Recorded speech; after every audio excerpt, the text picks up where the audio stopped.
What's good? What's good? We are back. Another episode of the Paul Pickett Podcast. I'm the one and only Paul Pickett, aka the Common Sense Podcast, aka Triple P. And we're gonna take you back into the world of bare knuckle fighting. Our next guest brought it to my attention that I have not interviewed any prospects from the BKFC yet. So we're gonna change all that. This guy is actually the youngest prospect in BKFC history. Let's bring him on, Angel El General Perez. What's good? What's good? How y'all What's doing today? good? How you doing today, man? I'm doing very good. How you doing, man? I'm doing good. I'm actually glad that you reached out. You brought it to my attention. I haven't done no prospects yet. You being the youngest, I mean, that's icing on the cake, cherry on the top, right? Yes, sir. Exactly. So let's start out with. It seems like you were an amateur boxer before you got into the BKFC. No, I am gonna be No. straightforward. I never really had any fighting experience prior to me joining the BKFC prospect Wow. series. So I seen a interview or something where I guess Nelson discovered you. Yeah, Nelson did. There was tryouts about I say last year, July 8th. There was tryouts at Tropical Park. Uh And huh. I had seen El Gallo and Gorian Slavovsky. They had posted them on their Instagrams.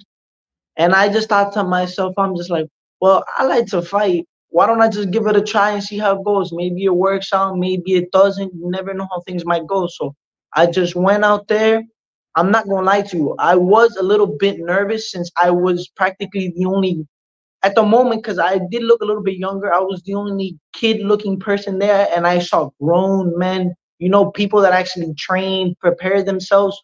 So I felt a little bit out of my comfort zone. Yeah. But with that, it helped me build the character, from my following fight that I got eventually in August 25th. It helped me build my character. It helped me like adapt to my situation that that I have to fight grown men specifically. It's gonna be very rare occasions where I'll fight somebody around my age.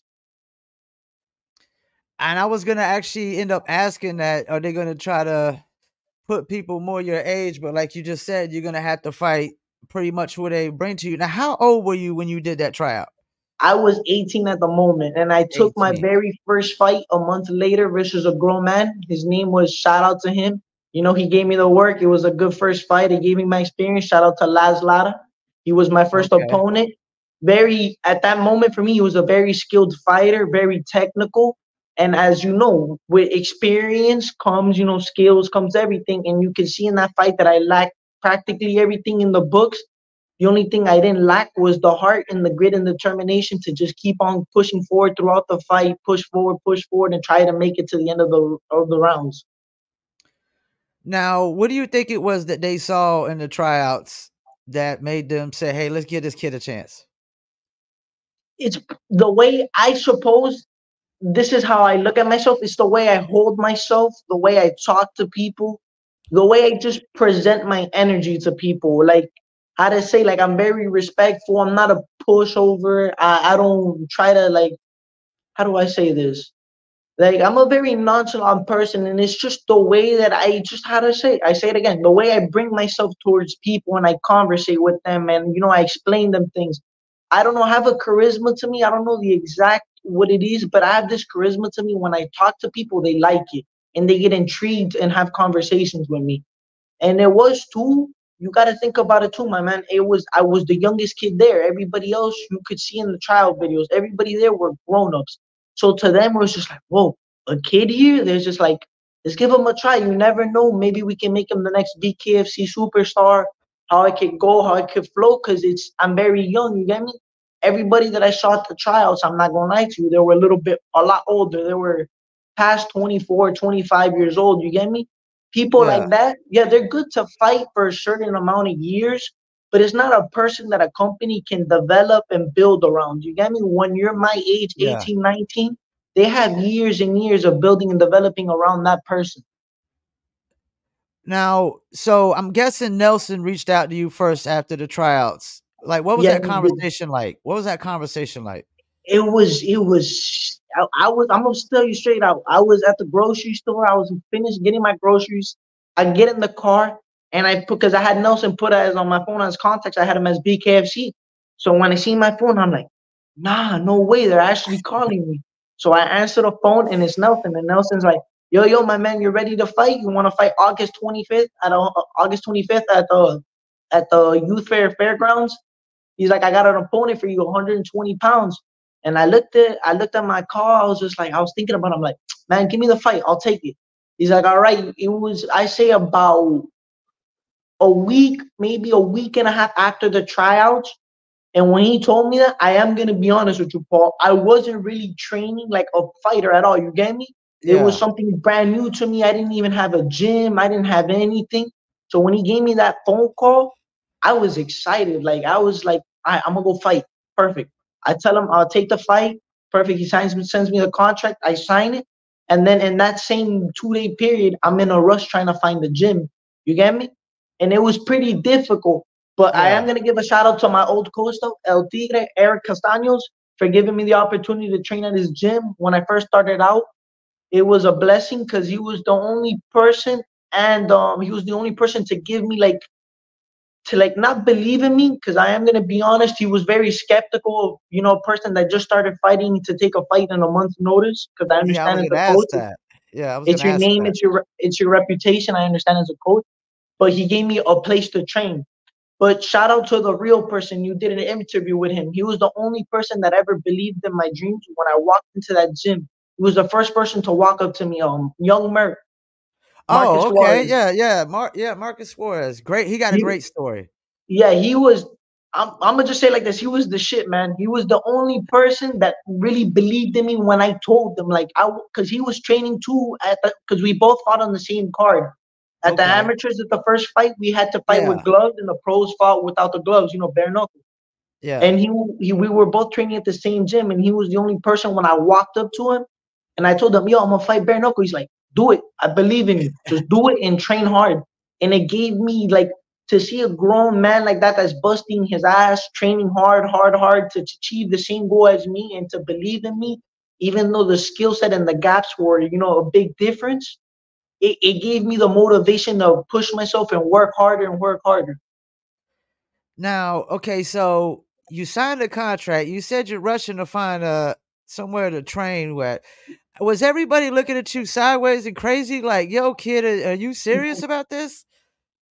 Yeah, everybody was looking at me like you're crazy.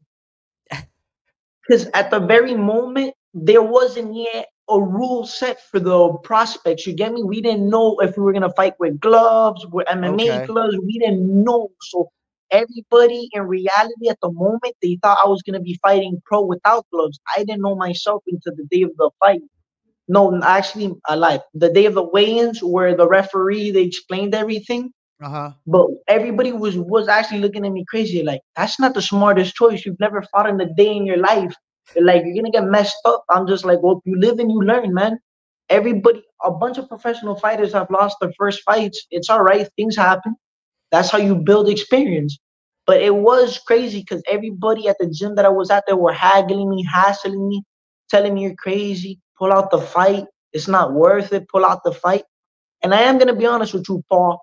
I grew up in not in a bad environment, but I was always out in the streets and I was always fighting. So to me, I've always been that type of person where once I take a fight, I've never been the type to turn it down, to be like, nah, I won't fight you Yeah. afterwards. I've always been the type of person, all right, you wanna fight? Let's fight then. Now in the prospect series, they usually bring the ring in a lot closer, don't they? No, actually, from my first prospect series, Paul, I fought in the big official ring. Okay. So to me, I was like not nervous, but I was, like I said, out of place when I walked out to the stage. I saw the big ring, I saw the lights. I was like, oh, this is serious. Now, did your opponent, did he try to just bulldog you and bum rush you out the gate? No, actually, I'm gonna be honest. It was the complete opposite. Me as a of lack of experience. When you don't really have the experience and you're fighting somebody technical, I'm the one that went at him, bull rushed him. It Okay. didn't really work because my opponent, like I said, he was a very skillful boxer. He's very good with Yeah. his hands. He was very technical with his 1-2, and he kept me away. I am gonna be honest. I hit him with a couple shots, not the best shots, not the clean shots, but when I hit him with those shots, Paul, it started giving me more confidence in the ring to like, okay, it's not scary. It's not as bad as it seems. You're just in here. You're just fighting. You just gotta feel. You gotta feel the flow. You just gotta go with it. That's crazy. Um, so you've had 2 fights now, I've had and three actually. 3, and how have you been dealing with the losses? I am gonna be honest with you. I have, you do lose motivation, but at the end of the day, man, it's part of the game, and I can't get upset because I understood the consequences of it when Mhm. I signed the contracts. Because I knew coming into this type of fight game without any experiences, I was gonna lose a couple fights, and I knew that from the beginning. It's tough to say when you have your family there, like your mother, your father there supporting you and watching their son, fight. And, it hurts to see when you don't get your hand raised and your mother's like not sad, but, she has that look upon her face like, damn, man, you get me? So it hurts, but it keeps me pushing because at the end of the day, man, not everybody's perfect. It's pretty hard nowadays to have an undefeated record. You just have to just keep working, just hustle, train and train, and there's nothing really around to it. This is the sport that I've learned that you can't skip anything. There is no jumping from A to Z because it will not work. You're not gonna get nowhere. Yeah, and the undefeated record, this sport you can't dwell on that. This is not going to be the sport where guys are going to go 20-0. It's It, just probably not going to happen. It's impossible because you need to face it. At the end of the day, people get older, and this is how the Yep, fight game works. I haven't been around, but I've known people, and I know how the fight game works. You're older, yeah, you might be the champion, but eventually they're gonna find that one young buck who's been whooping everybody, and they're gonna throw him against the older champion, and it's gonna be the end of it, and that's it. now, have they It gave you an idea how many fights you typically have to win to get up to that next level?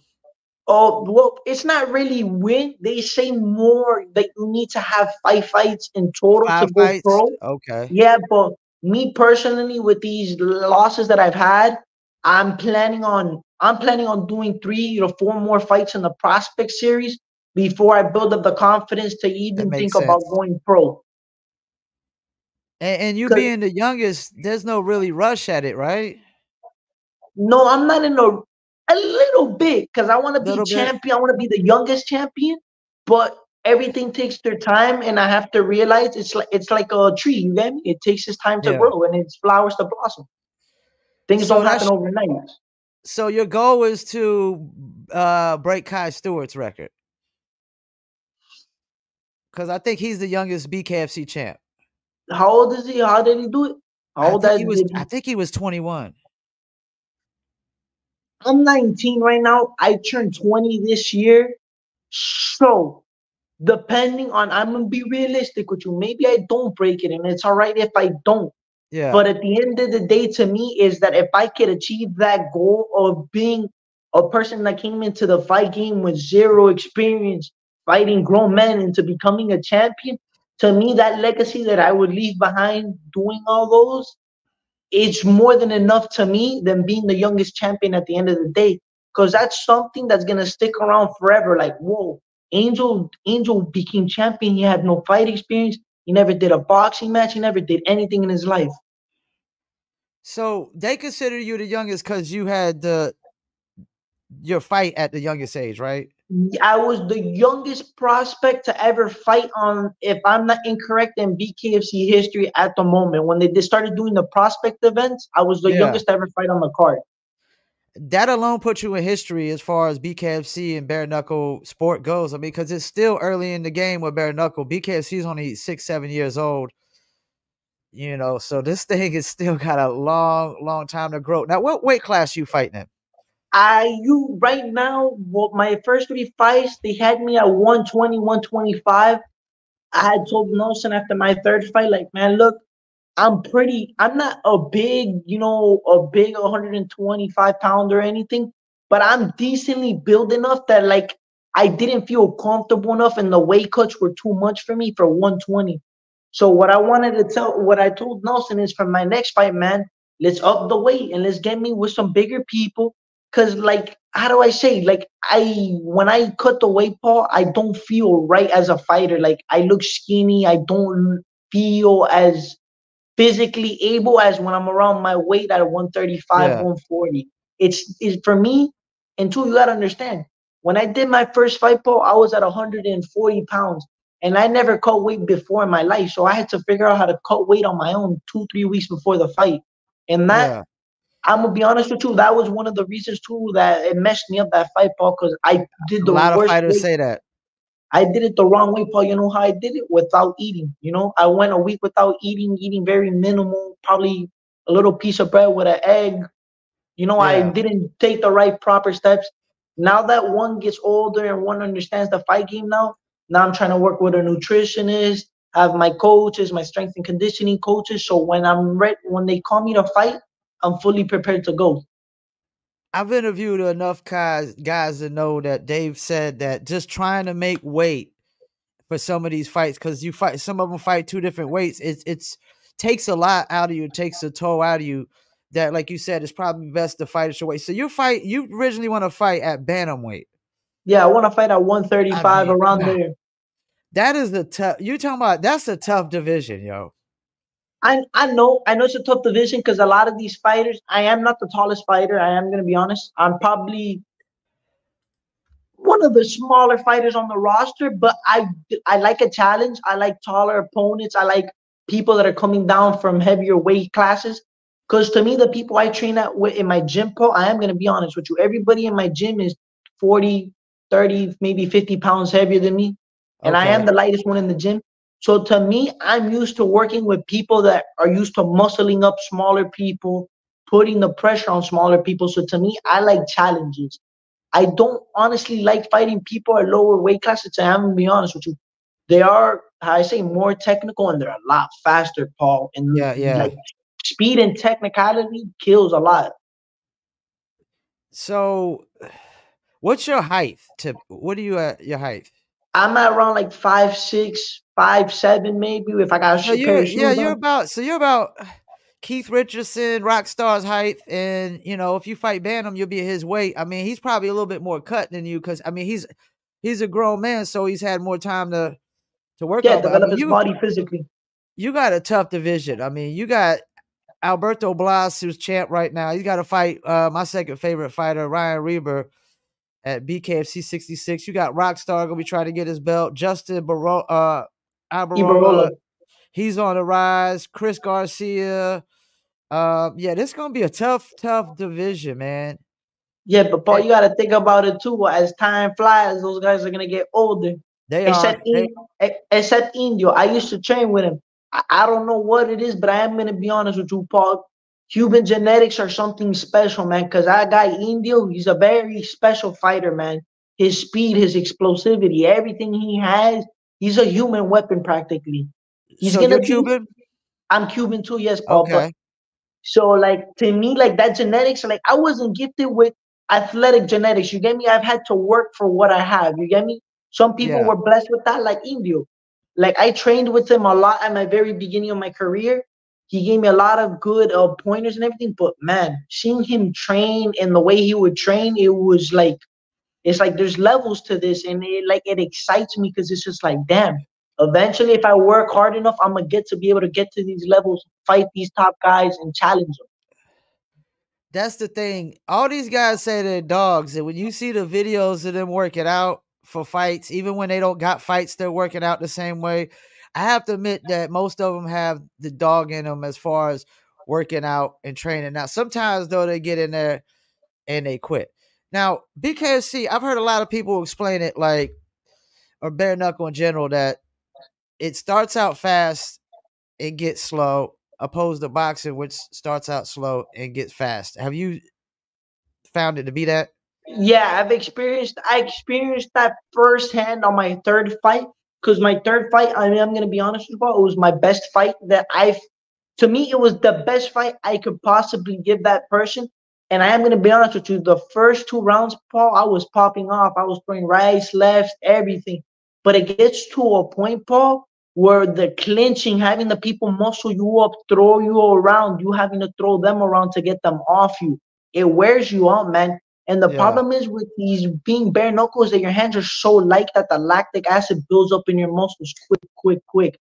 It's not with the gloves that you're there, you're timing yourself to throw a punch, you're waiting on it. Bare knuckle, you can't really wait too long because you don't know what the other guy is waiting to do. He can maybe be an explosive fighter who comes at you rushing, and that's it. You waited too long and you got dropped. Or you're fighting the slick fighter like Austin Trout, very good with his Yeah. moves, very stick Yeah. and move. Yeah. It's a game where like you have to be. I think it's more based off not even fighting. I think this game is based more off intelligence than fighting itself. Now, how much do you know about your opponents going into the prospect series fights? I didn't really know much. The only thing I did know that the guy that I first fought, Las Lara, he was training, or I don't know if they're relatives. Supposedly they said they were relatives. He was with Chris Garcia. They were supposedly siblings or they're best friends or something. Uh huh. That's the only information I had known. But at that very moment, I didn't really know who Chris Garcia was. Like I was saying, I was stepping into the BKFC world. I've never seen a BKFC fight in my life. Anything, I grew up watching Kimbo fighting in the streets and stuff like that, but I never grew up, watching people beat each other up with just bare knuckles. So it was like I didn't really, I was out of place. Like I said, I didn't know anything. I was very much lost. I was just going out there with my heart, my chest out, my chin up, and just ready to fight, man. So, who helps you come up with the game plan? I mean, like, because if you don't know much about your opponent, do you come in with a standard game plan for every opponent? No, I switch it up, man. I look at it based, okay, so how I look at it is I try to find their training videos and I look at the Okay. way they're built. I look at the way they move. And with that, I try to come up with something. Like I said, I'm not a very strategic fighter. I'm gonna be honest. I'm not very technical. Yeah. I mostly rely on my explosivity and my power. That's what I really rely on. So to me is when I fight, how I said my first fight, he was very slick. If there was something I could have changed about that, was that I would have not been so aggressive in the fight. I would have been more relaxed, more 1-2s, stepping in and out, moving around, and I would have not been so aggressive. But now, after when I came into my third fight, when I fought this guy, the game plan is that we knew he was gonna come and try to box. By the way he was training every video, we knew he was gonna come and trying to box me, everything. And we're like, all right, I'm a lot bigger, I'm a lot more muscular, I'm taller. So when me and my coaches developed, we're like, all right, we're just gonna throw the boxing out the window and we're just gonna bang. So we're gonna just throw him off his boxing so he can't 1-2, he can't anything. The whole game plan was me sticking right to his chest, right in the middle, right on him the whole time, and not giving him chance to breathe.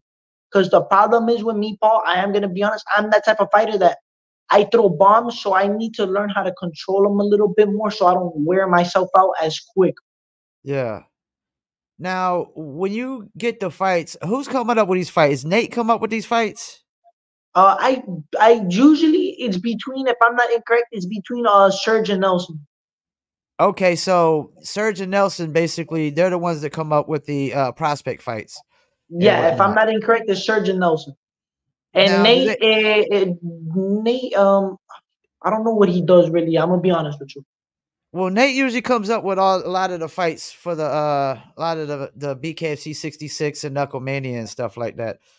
Every time I hear somebody always talking about the fights, they always talking about Nate, like basically putting the fights together, and and like a lot of cats, I guess they don't. Sometimes the fights don't be as good as they should be, and a lot of times they do. I know I see the Florida card every time, man, and down there the Florida cards, those cards are super super stacked. Now, have you been going Oh, to a lot of those cards? well, after my fights, I've been to. Well, I went to the fight that they had. Which one was it? When Guile fought who's this guy? Kai Stewart, No, before that. Louis Lopez. Yeah, I was there when he fought Louis Lopez for that BKFC. Then I went to the one where they did it in Dolphin Mall. I don't know if you ever saw that one. Nah, I didn't see the Baltimore one. I don't think. No, Dolphin Mall. It was that they did it at a mall, at a plaza here in Miami. I don't think I seen the one at the mall. Howard Davis had fought on the card. Merck had also fought on the card. Is I'm where gonna he have to got go that back and check victory. that one out. I'm gonna Yeah, have to you go got back to and check check that that one one out. out. That one's good. That's where Merck got that knockout in less than 10 seconds in the Oh first yeah, round. yeah, the quick one. Yeah, I didn't realize that was at a mall. Yeah, it was at a mall, man.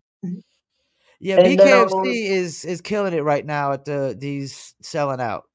I know at these venues it is different, man. It's not like boxing where it's just a plain ass ring.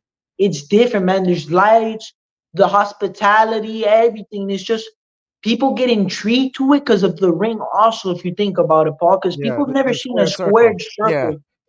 They're just like, yo, what is that? And then when they see the guys come out with no gloves on and their hands are like that, they get more intrigued. Do you feel And like you? honestly, Oh, go my ahead. bad. No, Oh, go go ahead, ahead. go ahead. Finish. I was about to say, No, do you feel like you're coming in at the right time, just the perfect time for BKFC? honestly, I honestly wish I came in a little bit earlier, just a Okay. little bit, just so I could get like the feel and the knowing of how the fight game works. But I came to at the perfect time because right now this is popping off, man. This is going mainstream. This is going crazy. It's all over the news everywhere. We look at McGregor. He just bought a portion of the BKFC. Now he's Yep. working with us. Look at all the things that are going on. BKFC when they did the Ryzen fight now in Japan Yep. is it's going crazy, man. Honestly, I say because things take time to grow. I say give it 3, 4 years, and this is gonna surpass almost every combat sport that there is around because Yep. it's so different, and there's the new generation and the wave of people that come into fight. It just brings a lot more attention than any other sport, to be honest. Yeah, I mean it was 15,000. They said at Sturgis. Yeah, I was watching that fight from home. That fight was a very good fight. I mean that's crazy. Like WNBA games don't get that unless they got Caitlin Clark playing. So Nah, in yeah, I six get you, or man, 7 years, that's a lot of growth. A lot of growth. it's getting no. It's not even that. Is that eventually they're gonna need to start renting out bigger stadiums because they're not gonna be able to fit the amount of people. Eventually, I'm starting to say the Hard Rock is a fire place for the fights, But but it's getting too small. It's getting too small. Yeah. eventually they're gonna get too popular and they're gonna have to move. To be honest, to the Heat Arena there in downtown to be Yep. able to do the fights. Yeah, you're right. You are totally right. Now, is there any fighters that you typically try to study more than others? Me, I personally I try to study boxers more. I my Boxers? people that I Okay. really try to study, I try to study mostly. Well, I don't really study people, but I've recently been intrigued in studying the art of the Soviet style and how they move, the pendulum style, and Okay. that's really been catching my attention. And also, one fighter in particular that I always do be watching on replay is Julio Cesar Chavez. Okay. Because to me, the way that man fought, the way he moved, is like, kind of like the way he's built everything. I think about it and I look at myself. I'm like, I could be like that if I put in the effort. I could have the speed. I could have that skill.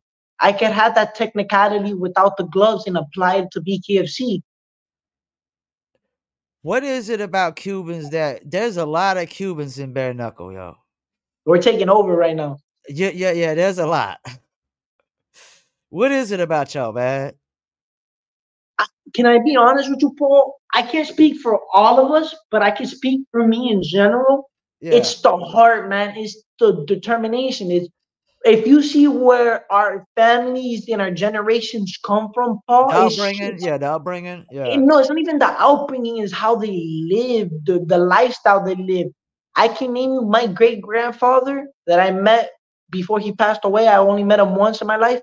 Mhm. He told me stories about how they would have to build their houses in Cuba, and I'm talking about in the 30s, 40s, Paul, with mud, with tree branches. They would plant their own foods, and it would be different because over there in Cuba, there was not like here in the United States where cars started coming out. They didn't have none of that. Yeah. They had horses, donkeys to move around, and the struggle. And then on top of that, I don't like talking about politics or anything, but when the revolution came through, it just a lot of innocent people starved to death. A lot of people died. A lot of people lost their families due to there was a war in Angola where they sent a lot of Cubans out to the war in Africa, and a lot of people lost families and stuff.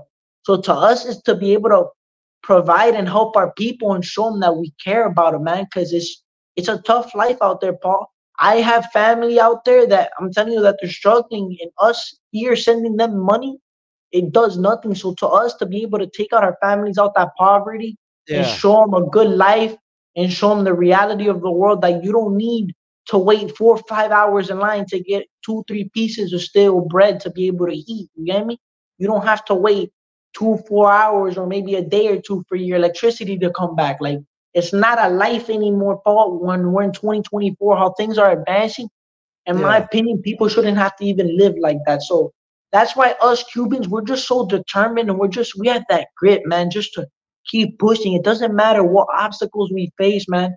Like, look at all the Cubans, Paul, that are leaving from Cuba and are crossing through borders, different countries, risking their lives just to get here to start something new. You get me? And that's the thing, like, people always like try to talk down on America, but nobody's leaving America to go to these other countries as much as people are leaving these countries to come to America. And I lived in Panama when I was young, and I was glad I did, because, like you were saying, like, there's like poverty in Panama that you just don't see in America, and it just gives you a different perspective and appreciate, everything you got even more. You know what I'm saying? It's not even So that, Paul. It's that, when have you seen, like when have you seen in America kids having to walk down mountains, wet sand, all that, just to 13, 14 miles just to get to school, just to get an education and come back and that's do the same thing crazy. to get back home again? You don't That's see that crazy. here. So, what's your preparation like right now while you're My waiting for the next fights? my preparation right now, I've been mostly focused on it. I'm gonna be straightforward because I've always been like that. I have not been working on any boxing skills because right now I feel more than confident enough with the hands that I have right now. What I've really been working on is what's been my downfall for my fights, which have been my cardio and Okay. my and let me see, and my strength and conditioning. Because Paul, I took all those fights without none of those preparations. Like I said, we're just hard and ready out there to go fight. But now, like I said, I'm smarter, so I'm doing mostly strength and conditioning, focusing really much on my cardio and my legs. Because Paul, last fight, my legs did give out on me, and that was one of the reasons that I lost.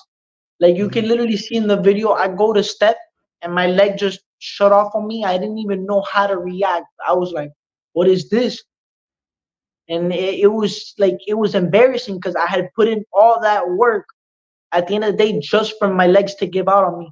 So that gave me the motivation to just bust my ass, Paul, because I don't want to have that feeling again where I'm in the middle of my fight and I go to take a step in and my leg gives out on me. So I've been focusing on just straight strength and conditioning and cardio. Now, while you're under a prospect series, are you under like a fight promotion? What do you mean by that, Paul? Like they got these fight management groups. Everybody's in, like, you got All In and things of that nature. I don't do none of that at the end of the day because I still don't know where this might lead for me, Paul. Uh So huh. I'm not signed with anybody, and I'm not thinking about signing with anybody because I am very young. There's a lot of things that go behind that, as behind those contracts. There's a lot of things Yeah. that go on behind those management groups.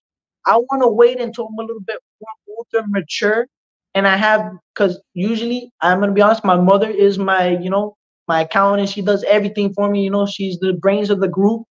So I go, when it comes to things like that, I go by her because she's older, she's been around, so she understands how things work before I make a decision on my own that might screw me at the end of the day. So BKFC didn't really, being so young, they didn't put nobody with you to kind of work with you directly. Not really, because how do I say, Paul? I was like I'm a project. You get me? I'm a Yeah. project Yeah. at the moment. They can't, like, you can't build something around that the project until the project blooms. Because at the end of the day, what happens if I would have quit? If I would have gave up the BKFC, all that time and investment that I would have put into me would have gone down the drain for nothing. And I understand them as a promotion, and I don't Yeah. mind that. I rather it be like how it is right now, where I'm figuring out my circle of people, my coaches, my trainers, people who I can trust, to work with. And then Yeah. later on, when opportunities come down the line, well, whatever happens, happens. You get me? So I saw an interview you did with Big Face from Knuckletown. I used to do a podcast with him called Circle of Kings before we had a falling out. Me and him probably actually need to get in the ring and bare knuckle it out and probably, it'll probably come back together. But where was y'all at when that interview took place? Oh, we was at Dolphin Mall. It was at the Okay, Prospect City. that was at the Prospect Series. And was that your And first interview with anybody no, dealing with after BKFC? actually, Paul, I never got to see the interview. But after my first fight in the youth fair that they had here at the Prospect Series, I Yeah. had gotten an interview by I don't know if you've heard the company Toro Loco Churrasqueria, Nah, I'm not familiar the with them. steak place. They sponsor Indio and stuff. I'm not. Yeah, I'm not familiar with them though. Oh, well, it was a restaurant that they're very, very famous out here in Miami. They were the first people actually to do me an interview, and I was after the fight, Paul. I'm gonna be honest with you, I was nervous. I was like, damn, I don't want to stutter on the interview. I don't want to mess it up. But it was good though to get the exposure. But at the same time, I did feel a little bit awkward because I've never had a professional, those professional high grade cameras pointed at me. I was like, oh.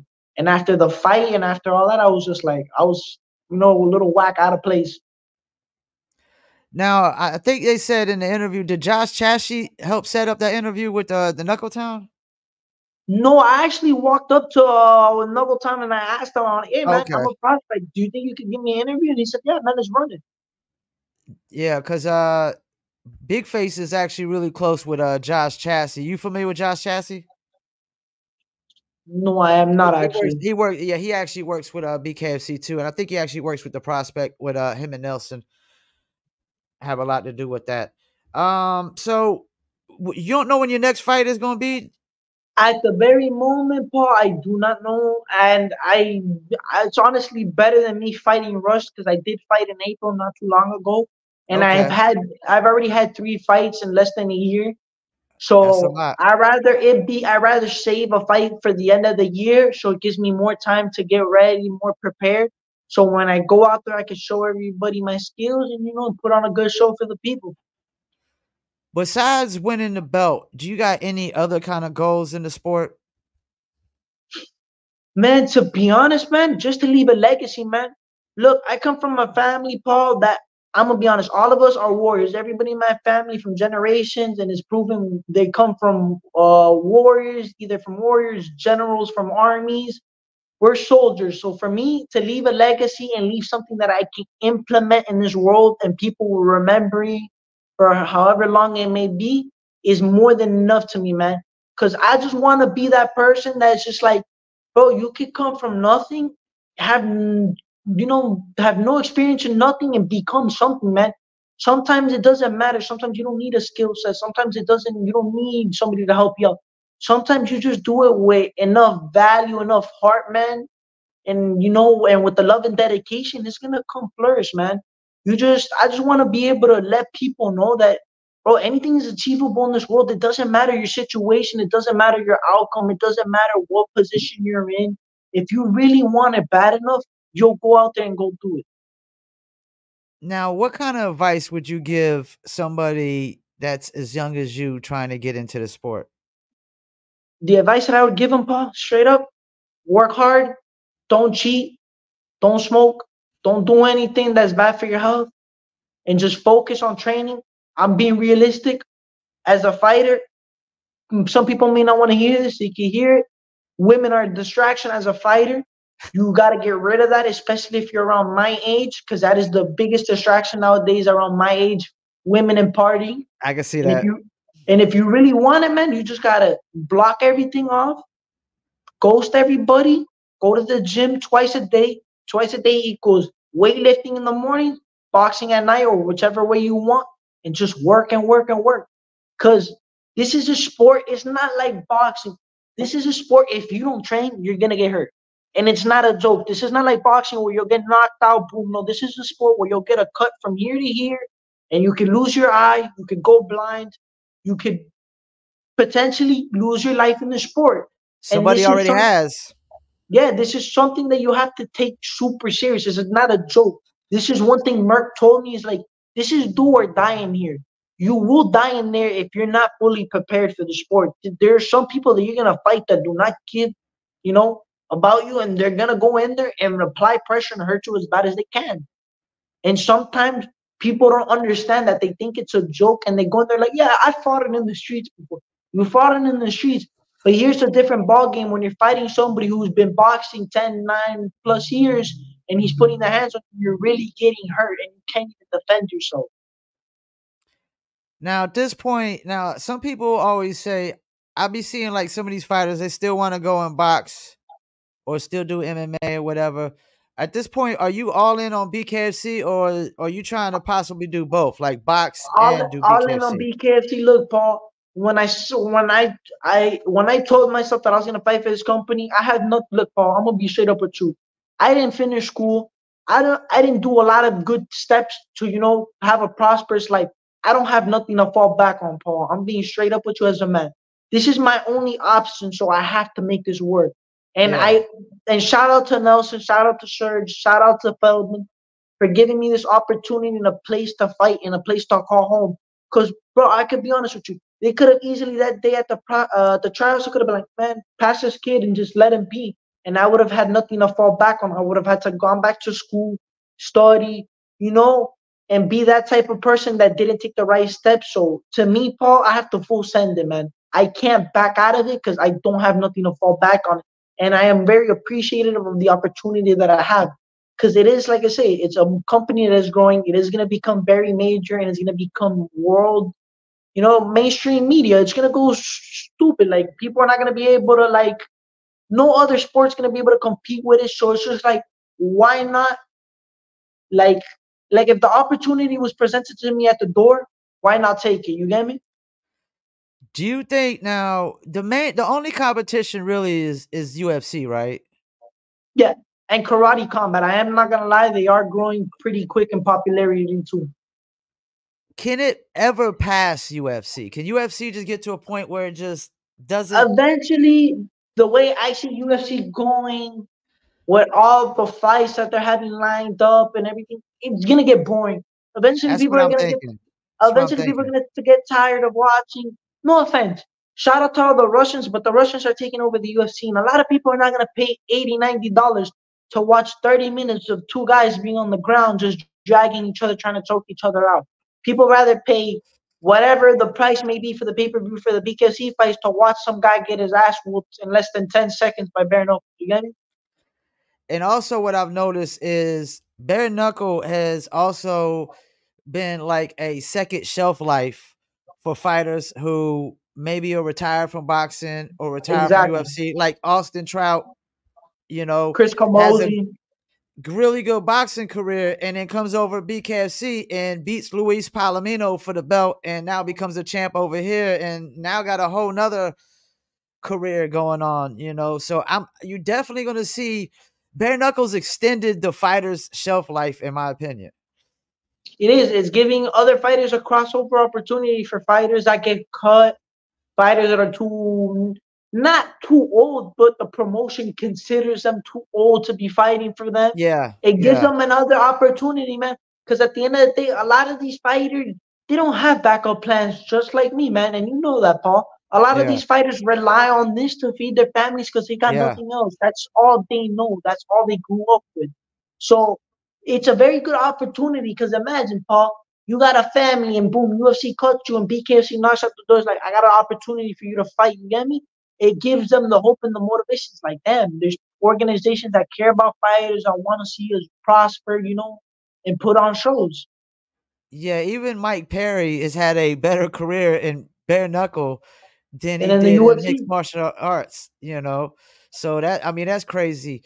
I mean, he's still undefeated in bare knuckle, even though they're it's still questionable whether he really got fired or not. I still ain't got the inside scoop on that, if that's legit or not, what Connor basically, yeah, said he's I fired. saw. I think that was just off for the promotion and just Yeah. But honestly, I don't think they should. If they did, well, they did. One thing I do Well, know is they don't like you to leave and lose. that is one thing. Yeah, I've come to realize. But one thing about BKFC is that, which I like though, and I understand, they're very strict with their fighters when it comes to them even thinking about trying to do a crossover Yeah. fight with something else.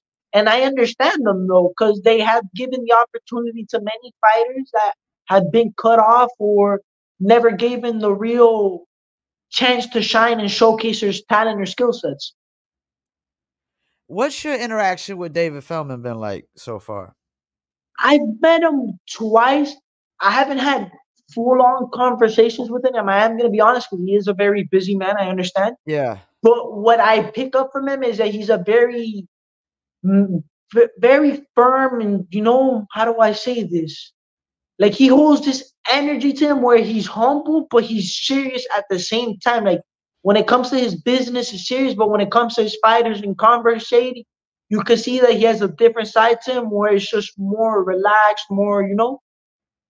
But what I've had the conversation with him, well, not really much, but the only pleasure I've had is thanking him for giving me the opportunity to fight. One day I do want to have an actual full on conversation and really thank him and show appreciation to him, because that is the man. Shout out to Feldman for giving me the opportunity. Because man, he I'm gonna be straight up. He's the shit, man. He be helping all the fighters out. He be I don't know. He just gives opportunity, and it's just crazy how the promotion is going. Like I've never seen something like this where he's holding promotions in UK. He's holding promotions in different places. Like it's crazy. Like to think that like one day I could probably get to fight in a different country because of Fieldman. You get me? And all his hard work and success he's put into this company.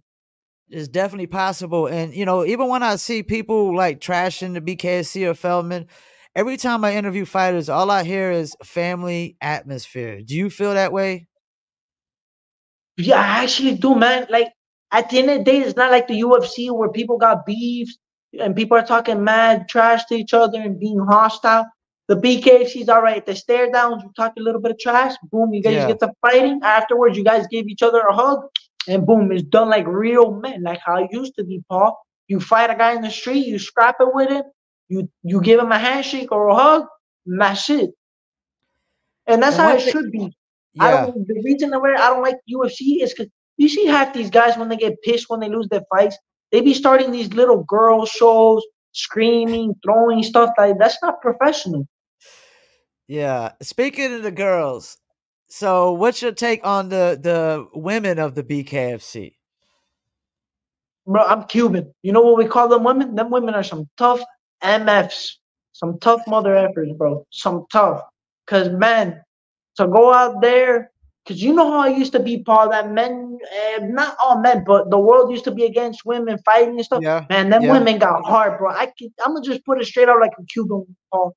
Them women got some bigger balls than most of the guys in the BKFC to take fights like that, bro. You Because know they why they really, have to? Their why? fights always go the distance. Always. That's what I was about to say. Their fights always go the distance, and they really put on a show, Paul. From round one, they're just thugging it out, slugging, punch. It's just crazy.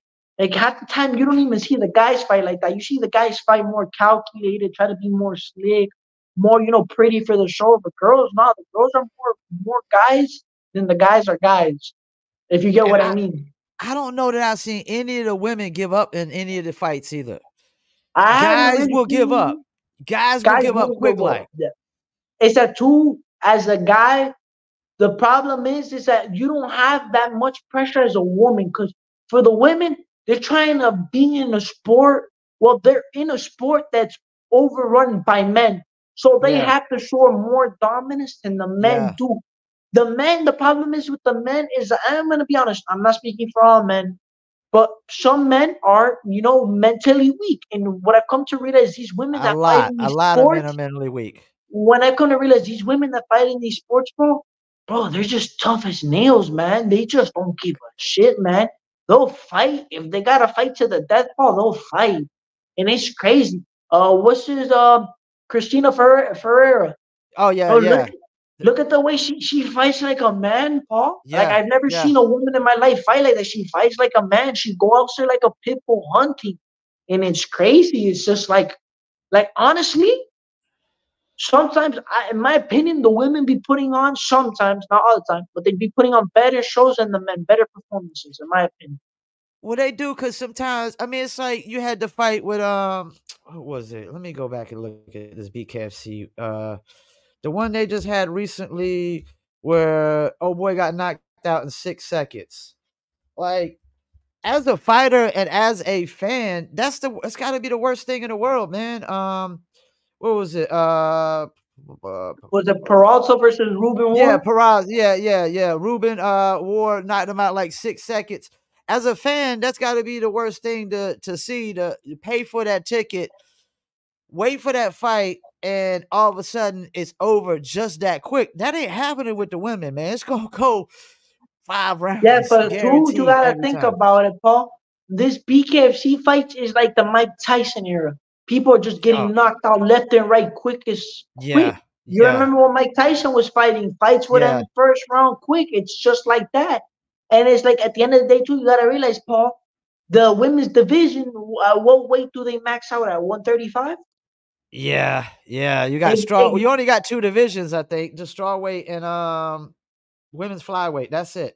Strawweights and Exactly, Paul. flyweights. You get me? Like Yeah.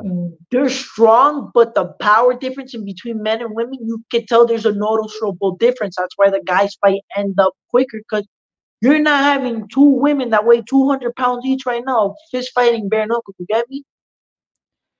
I But mean, like Christine Ferreira's got one loss, but I can't imagine she's going to get another loss anytime soon. And she's 41 years old, and she's still. I mean, like you said, she's going in there and really out. I guess, like you said, outmanning the females. she's not outmanning the females. She's outmanning the men. Like Paul, like as a Cuban, like she fights like a man. Like we've seen women in our country.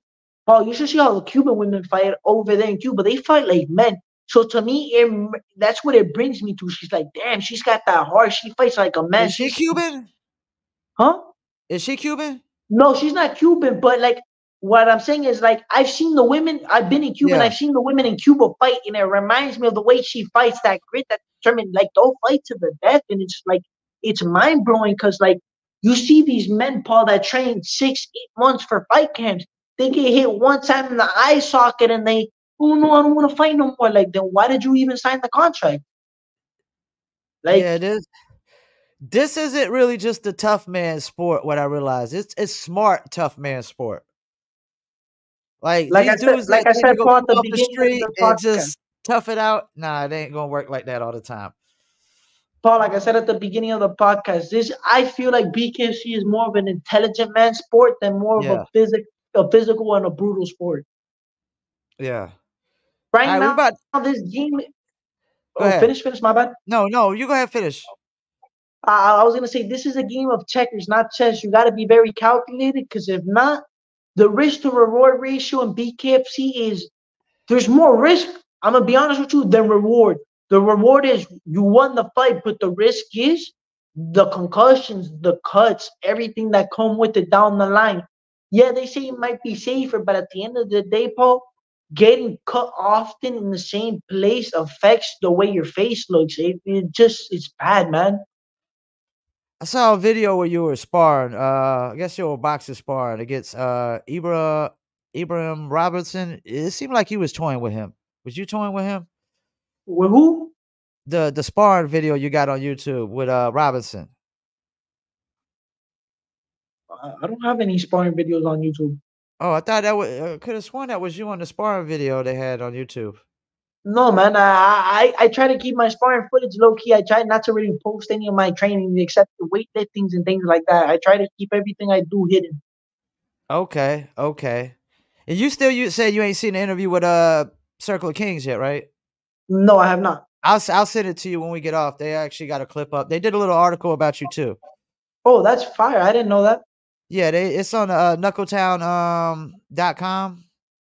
Oh, But okay. I'm but gonna look it up. I'll directly send you the link and whatnot, so you don't got to go looking for it. But they did a little article, on you and whatnot. And when you hit me up, that's why I went looking and I found the interview. So I watched the interview, checked out the article because it was hard to find stuff about you on the internet. But now we're gonna have more because I'm gonna get up. I mean, we got about an hour long here, so we're gonna get a lot of clips out of this. And I don't know if you see, I go crazy with the clips. Yeah, I do. I've been seeing what you be doing, Paul. Bro. I'm gonna be honest with you. You're gonna go a long way too with these podcasts, Paul. Like It's just a matter of Appreciate time it. before you blow up yourself, man. And the way you're going, the one thing you know what's gonna really pop you off, and we all have to work on it to help you get it, is an interview with McGregor. That's what will really set your channel completely off. Yeah, because I was doing the Circle of Kings at first, and when we had the falling out, I told myself, dude, I still got to do this. I still gotta do this bare knuckle stuff. I was basically just producing the interviews, and then when we had the falling out, I was like, look, man, I got to do this. So I started making a name for myself with this, and apparently it's working. I got people hit me up, you hit me up, and like I was talking to somebody, I was like, for him to know that I haven't interviewed anybody that's a prospect yet, that means you checked out all my interviews to see exactly who I interviewed to know that. And I appreciated that. That made me feel like I'm doing something right. No, man, and it's good though, cause look, a lot of people. I'm gonna be straight up with you. A lot of people don't want to give me an interview, cause I have to say, at the end of the day, I am realistically a nobody yet. I am just a fighter that's trying to make his way up the rankings, and with people like you that actually like love the sport, love to help everybody else grow, it gives us fighters like me an opportunity to get for the people get to know us, know where we come from. It gives us that opportunity. It's a blessing, man, and I really do appreciate it because, like I said, a lot of people don't want to take an hour of their day like you did on a Saturday where you could just be with your family to interview me. You get me? Yeah, the thing is, I realize about those cats that only want to get the big name interviews, they're just chasing clicks and clout, man. They don't really care about the fighters. For me, I'm not obligated to just interview bare knuckle fighters at BKFC. So to me, it's all about the fighters more than it is just BKFC.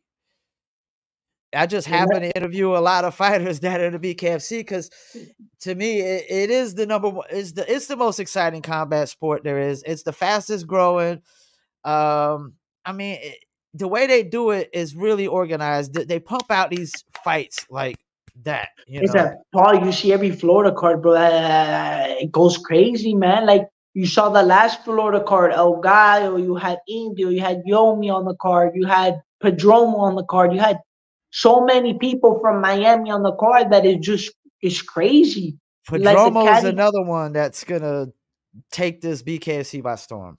Oh no, what do you mean by a storm? He already has it. But he already, realistically, Paul speaking, I love my Cuban family. He already has the BKFC right here, man. Yeah, Everybody I in the don't. BKFC is in love with that guy. That guy is like Paul. He has over 300 amateur fights. What? That guy's just bro. Like they said, that's the Cuban Mike Tyson right there. He's a special human being, really. Yeah, I don't see nobody beating him in that weight class. I don't even got to look up the weight class he's in. I just know that he's gonna just run through that weight class. They're probably trying to, save a few people right now in that weight class by bringing them along a little slowly. Because to be honest with Uh, you, they could give him the title fight right now, and he'll probably just win it just like that. A few people, a few. Let's be realistic. I don't like getting into fight politics. A few people, a lot of people are Yeah, trying to duck the fight from it. And I understand, bro. You know what it is to fight a guy that has over 400, almost 400 amateur fights. You're fighting a guy that's already stepped in the ring more than 400 times, so he's already used to this. To him, this is nothing new. To him, it's just another day in the office. He's got to whoop your ass and to go home, and that's it. and And that's it's why I just commend Young Merc too, because he actually took a fight of somebody that a lot of people are ducking. Yeah, David Simpson. I saw the fight, Yeah, and we are all. And I love Merck, bro. Look, I'm gonna be honest with you. I consider Merck like a father figure to me because he was the only one there, bro, to help me out, bro. But when he told me about that fight, I got a little bit nervous because I look up to him. I'm like, bro, you sure you want to take that fight? The that boy's big, he's strong, he's a yeah, lot more yeah. skilled than you. I'm like, you sure you want to take that fight? He's like, Angel, I'm gonna take the fight. It is what it is. If I win or lose, I'm like, bro, you know what you're doing? Just bro, when you go in there, be careful because you're gonna get hurt if you approach him the wrong way in the fight. And things happen. You saw how that fight played out, but that's just a learning experience for young Merc too to just progress and get better. Because look, he already fought a pro fighter, a real pro fighter that has experience, and that's what every fighter should do. They should at least have not one loss, but they should at least have one fight against one pro vet that has years of experience because it really molds you and it adapts you. And you're right about David. I mean, he fought Redneck Mandel for the belt. He could fight Southpaw switch the It's right not hand. even I that. mean, It was weird to see the way he fought, the way he would switch step and walk yeah, backwards, and he would switch, and it was just like it was very interesting because it was just like I've never seen out of all the fights I've ever seen him. I've never seen somebody fight in such a peculiar way. He would step back, switch, and it was just like, and it got me thinking. He was like, he's one of these type of fighters that he's just waiting for you to drop one of your hands just to get a nice clip, and that's exactly what he did. And that's where experience plays a role. But it's good for everybody, man. Honestly, everybody that's ever whoever's gonna watch this podcast, remember what I'm saying. Fight one good fighter that has years and years of experience. It doesn't matter if you lose or win. At the end of the day, it's the experience that you get from it, and it's gonna mold you for your next fight. Everybody it, needs to take one pro fight versus a fighter that has at least 10 plus years of experience. It's the only way, man. It's like every fighter now that's been challenging Canelo. What's the issue with that, Paul? That you've seen? They all lack the experience. yep. All right. Well, before we get you out of here, man, any shout outs you want to do? Man, just shout out to you. Appreciate it. Shout out to Nelson. Shout out to Serge. Shout out to Young Merc. And that's about it. Everybody, I need you to come watch my guy Paul's podcast. I need everybody, and I'm gonna post it on my stories. I need everybody to Appreciate it. come tap in to watch him, watch all his videos. This man is the shit right here. He gives everybody the opportunity and a blessing to showcase themselves on TV. So, man, everybody just follow my guy Paul, man. And I really And appreciate this opportunity that you gave me, my man. And I'm gonna make sure I personally clip up, what we said about young Merc, man. You know what I'm saying? Put it out there because Merc, he'll show love back too, man. He'll accept that inviter collab and post it on his page as well. He's really great guy. That's the thing I realized about y'all, man. Like y'all love to fight, but everybody I interviewed, y'all are like really nice, decent human beings at the end of the day, man. Because at the end of the day, Paul, it's a mode that we have. We can't keep that fighter mode activated because it doesn't work with day to day lifestyle. It doesn't work with Yeah. being at the okay. When we're training for camps, we're not regular humans anymore. At that moment, when we're training for fight camps, we're fighters. When we're outside of it, we're just regular humans. We're just like you, Paul. We gotta cook, we gotta clean, we gotta help out our grandparents, we gotta help out our family, just do regular people stuff. That's what's up. Well, appreciate you coming on here, man. As soon as I get off, I'm gonna start clipping up some clips to put out some clips. I'll put out the full interview about 2 or 3 days later. We'll have it on YouTube, Facebook, Instagram, Rumble, BitChute, and then we'll have an audio version we're gonna download. That's gonna go on Spotify, Apple, Amazon, Deezer, TuneIn, Stitcher, and I'll make sure I'll send you all the links just in case. Perfect. Thank you, my man. Appreciate it, man. You have a nice day, man. You too, Paul. Have a good one. The General is All right. out. Peace. Well, there you have it. Youngest prospect in BKFC history, probably the youngest prospect in bare knuckle history. Angel El General Perez, friend of the show. Definitely going to follow everything he's doing. I'm so excited that he reached out to me. It feels good that I can actually interview a guy that's pretty much, in the history books for BKFC or probably bare knuckle fighting in general. I mean, he fought his first fight at 18. I mean, that's crazy. A lot of these guys are coming in from MMA, UFC, boxing, all these other things, jiu-jitsu, whatever, and then coming into the BKFC as grown men. So I'm just excited to see what the future brings for El General Angel Perez, man. Once again, I want to thank y'all for tuning in to another episode of the Paul Pickett Podcast, where we go into the world of bare knuckle. Yesterday, we went to the world of amateur MMA and amateur boxing with Warren Panasco. Go check out that interview as well. As soon as I get off here, we're going to clip up these clips and get it promoting. Peace. I'm out.